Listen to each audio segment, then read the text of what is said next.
There is always a lot of debate at this time of year about which players have played well enough to make the NHL roster of their team.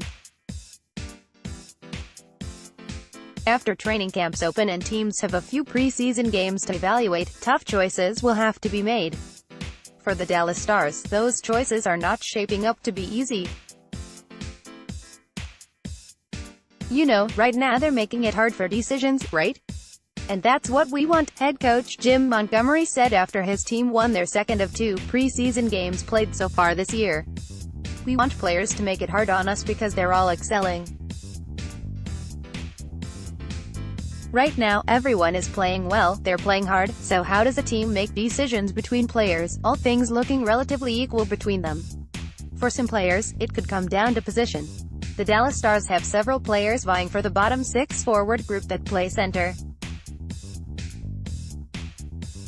A player like Jason Dickinson, who has learned to play wing as well, could have an edge over another player that isn't as comfortable shifting over. That flexibility gives the coaching staff more versatility in their bottom 6 lineups depending on the opponent any given night.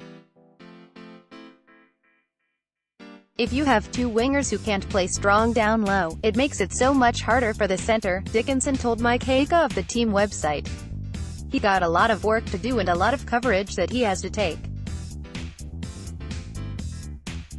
It makes it easier having another center who knows those responsibilities. For others, it could come down to contract status. Those players on two-way deals that are not subject to waivers may find themselves in the AHL to start the season because it's easy for the team to make that move.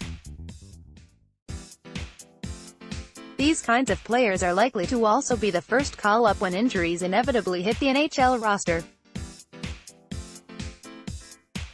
However, making a player subject to waivers is easier at the beginning of the season. All teams will have players that need to go down to the AHL and will clear at this time of the year. After all, if a player gets claimed, they have to immediately be placed on the NHL roster, and the team waiving the player gets nothing in return for losing an asset. But because every team is trying to get down to their opening roster before the season begins, they have a better chance to waive some players and have them clear than they might at other parts of the season. With a new head coach and new system this season, Dallas should ensure that the bottom 6 has the best players that will fit the style Montgomery prefers, and will make it most successful. That decision should be made without concern for losing players on waivers because the chance of losing a player such as Remieli are lower when every team has a similar bottom 6 forward in their system, and therefore wouldn't need to claim one from another team.